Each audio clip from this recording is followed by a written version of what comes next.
Le message que nous souhaitons envoyer, c'est que l'information elle est essentielle dans nos démocraties, c'est même l'oxygène dans nos démocraties. Et donc organiser un tel rendez-vous à Bayeux, c'est rendre un hommage à l'ensemble des reporters qui prennent des risques au quotidien justement pour nous délivrer cette information qui est vraiment nécessaire pour nous.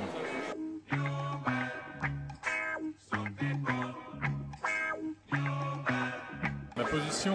à ce sujet, elle est très claire et elle rejoint celle des familles. Et d'ailleurs, on a eu des témoignages très émouvants de la part des familles, que ce soit la maman de Camille Lepage ou les parents de James Foley, qui disent qu'ils ont compris que leurs enfants faisaient un métier qui était indispensable à la démocratie, qu'ils allaient chercher l'information, qu'ils allaient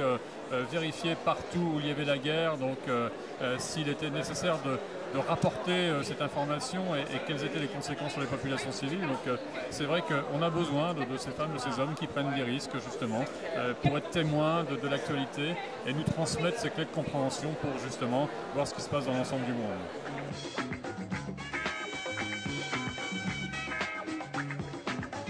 Oui, bien évidemment, c'est un coût important pour la ville, mais nous avons aussi des partenaires, le Conseil général, la région Basse-Normandie, des partenaires privés également. C'est-à-dire qu'il y a une véritable volonté de la part des collectivités territoriales de s'engager justement pour rendre un hommage à ces femmes, à ces hommes. Le coût est important, c'est sûrement un clin d'œil aussi sur la ville de Bayeux, mais c'est montrer que cette petite ville de province, qui était la première ville libérée de France il y a 70 ans,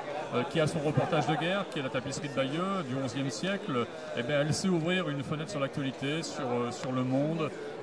et ça le temps d'une semaine en engageant en plus de plus en plus de jeunes autour de cette démarche.